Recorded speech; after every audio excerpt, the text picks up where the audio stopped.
I was wondering if about, say we did gain the capability to create genetically modified humans or just regular humans from scratch.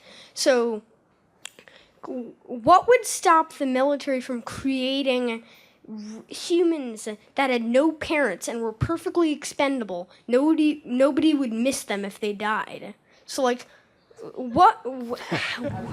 How would we prevent that?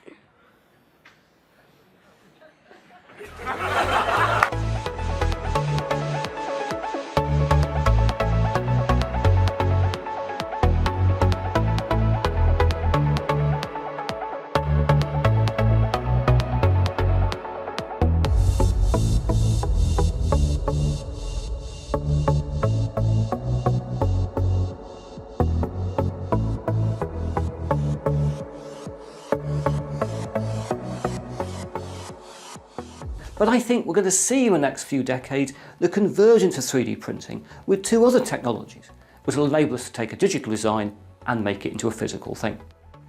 The first of those technologies is synthetic biology, which takes advantage of the fact that life itself is based on a digital code, a code stored in DNA which is turned into a physical thing. That's what life does. And the other technology is nanotechnology. Not the technology we use at the moment to make microprocessors and nanocomposites and nanocoatings, that's a top-down technology, but a bottom-up nanoscale technology called atomically precise manufacturing, nanotech 2.0 if you like.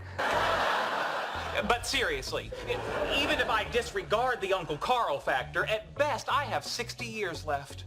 How long, huh? 60 only takes me to here. I need to get to here. What's there? The earliest estimate of the singularity, when man will be able to transfer his consciousness into machines and achieve immortality. So you're upset about missing out on becoming some sort of freakish, self-aware robot? By this much. Bioprinting has traditionally meant printing biocompatible materials as a base for cells to grow. Though it may sound far-fetched, scientists have already managed to print a human ear and other tissues. Doctors take a scan of the organ to create a 3D blueprint. Cells are then taken from the patient, which are then placed in a culture to multiply. The cells are then painstakingly placed on the 3D printed scaffold, which is then incubated to produce a functioning organ. 3D Bioprinting Solutions opened its labs in September 2013. With the sole purpose of advancing tissue engineering. Supported by the Moscow Department of Healthcare and in vitro labs, the Skolkovo resident should soon have all the equipment necessary to manufacture organs. It's also working on a revolutionary bioprinting technique. The method still requires the 3D printed cell molds commonly used to store and grow various cell types, but crucially, it no longer requires the scaffold around which they are placed. In 2014, Russia will have its first 3D bioprinter. This will far surpass any previous models, as it will be produced using nanotechnologies. Its speed and accuracy will far exceed that of any of the current models. And perhaps most importantly, it won't even be that expensive.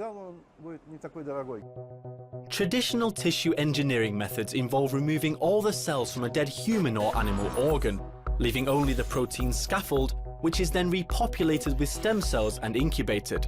Mironov has taken this a step further and has come up with a method for printing an organ directly without the use of any organic or artificial scaffolds. It involves extracting stem cells from the patient's fat tissue, which are then mixed with a hydrogel and placed in 3D printed molds. These are then incubated to produce spheroids, which are the building blocks of organ printing. From here, you can pretty much print any organ you like. If you're able to select for certain traits, you could actually groom a whole generation of athletes that are super athletes. We already select for 7-foot-tall basketball players. If we actually start engineering them, maybe they'll be 12. The human organism is a general purpose organism. We adapted for adaptability. Every one of us has a vast range of possibilities. If we go fooling around with our biology, we're liable to diminish ourselves, not enhance ourselves. Hi, and welcome. Thank you. trick each other. So welcome to Chicago, where it's freezing cold. You just joined Autodesk, and I want to hear all about this. So tell me what your new title is. My title is Distinguished Research Scientist with the Bio-Nano Programmable Matter Group at Autodesk. That's a mouthful. It is. It's a conversation starter. Can you tell us what that means in plain English? Really, the short story is we're working now to envision what the software design tools might be like for really small and potentially living things.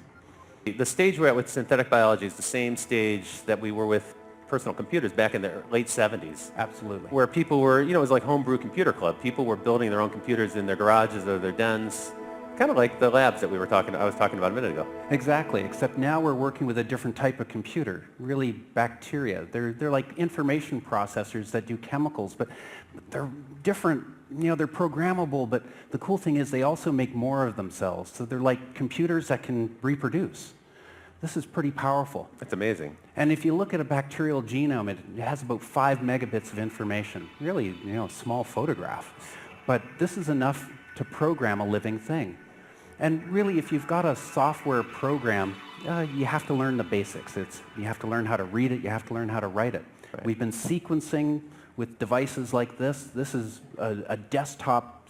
It's about the size of a laser printer, but it can do a whole human genome. And reading it, we're starting to comprehend more and more of the basic tools of life, this is a simulator for the first bacterial cell. It's actually what's really going cool. on? What is this We're a picture of? actually modeling all the chemical processes that happen in a single bacterium and understanding what's going on below the hood. So this is a computer model of a cell. Computer model of a living cell. Wow, that's It's incredible. the first time we've ever done this. This was published by Stanford this last summer.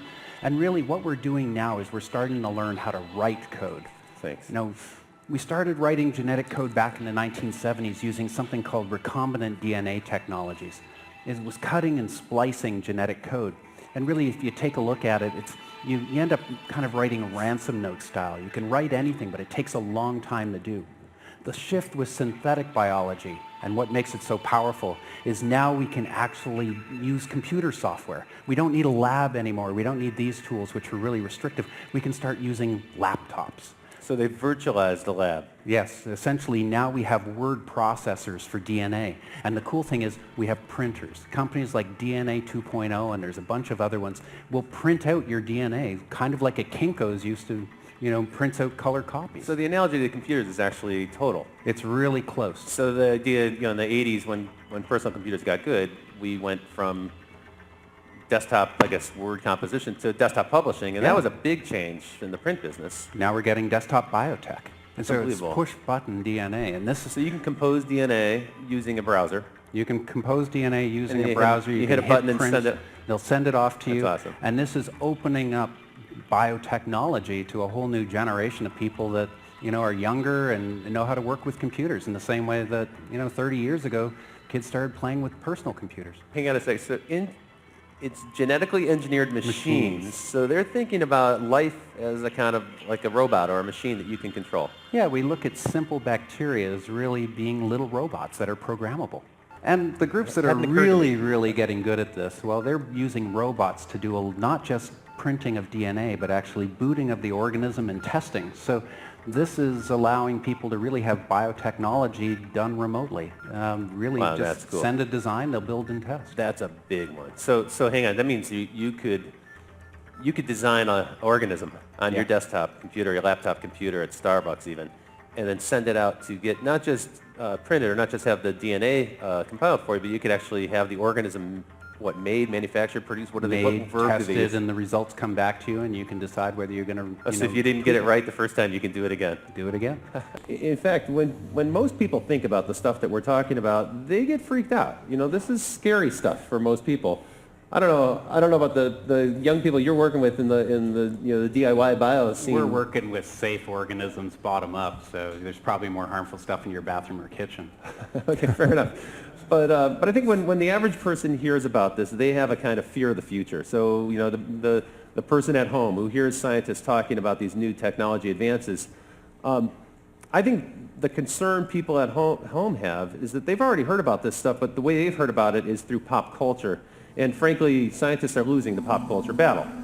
They're not doing enough to communicate the virtues. And so what happens is Hollywood fills in the blanks. And when Hollywood gets their hands on this stuff, well, they spin it in kind of a fantastic way. You know, for instance, we got the meme of violent mutants. So here you have your kind of classic Marvel Comics idea from the X-Men, where some strange forces cause genetic mutations, and then you've got someone like Wolverine who's out there in bursts of violence. Is mutant?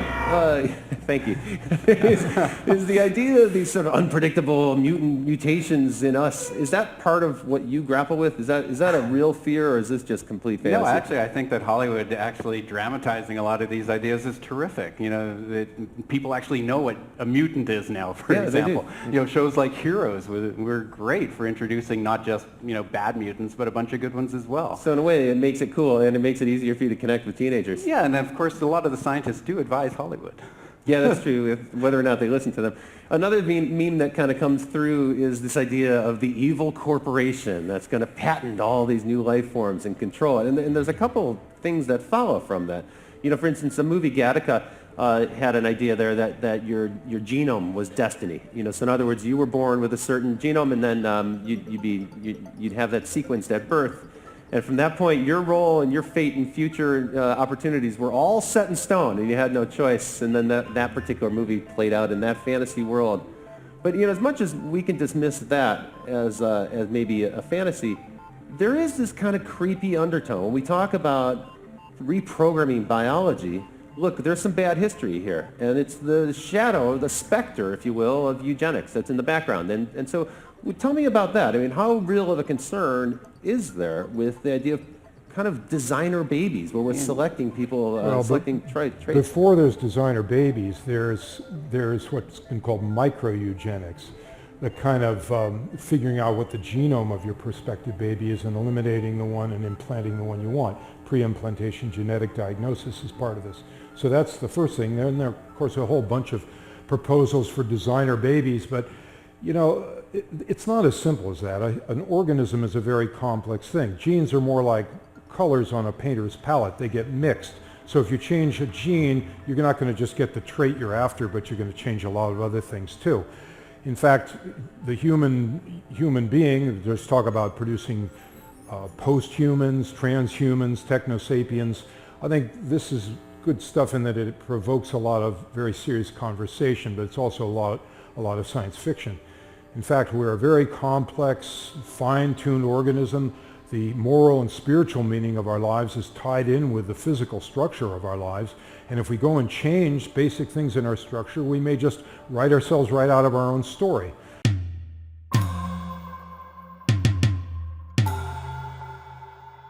In the modern world, many people have become obsessed with upgrading. People want the latest smartphones, the latest computers, the latest cars, all sorts of different gadgets, and they want whatever they buy to have more features than the thing they had previously. And yet, that upgrade obsession has not yet got through to ourselves. The only thing we don't expect to be constantly upgraded is the flesh and bone of human beings. And yet, as we start to see development in artificial intelligence, in local digital manufacturing, in synthetic biology, genetic medicine and nanotechnology, it will become possible to reprogram our own DNA, to actually add to ourselves cybernetically. And therefore I think one of the really big developments and big challenges we will face in the next 20 or 30 years will be the rise of transhumanism, the desire of some people to upgrade themselves using increasingly available technologies. Things like genetic medicine, bioprinting, cybernetics, etc. Now, some of that might happen because people just want to be more effective at work. Some might happen because people have got cosmetic desires to be improved, to try and fight the aging process. That's already a big industry. Some of it might happen because people want to keep up with humanoid robots, with artificial intelligences. We'll start to feel inferior, but we'll feel the need to upgrade. Not the third switch! Throw it, I say! Throw it!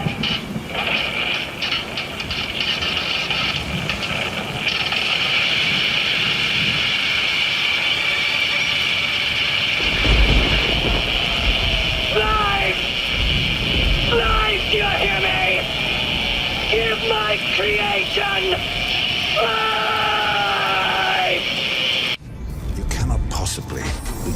understand what you're about to witness. I give you Enoch, a quantum connection with the human mind. You connected all of us. This can't stop. I want more. We could do everyone. No. Someone has to stay off the system. Give the word. I will connect you all. Do not fear it. 3, 2,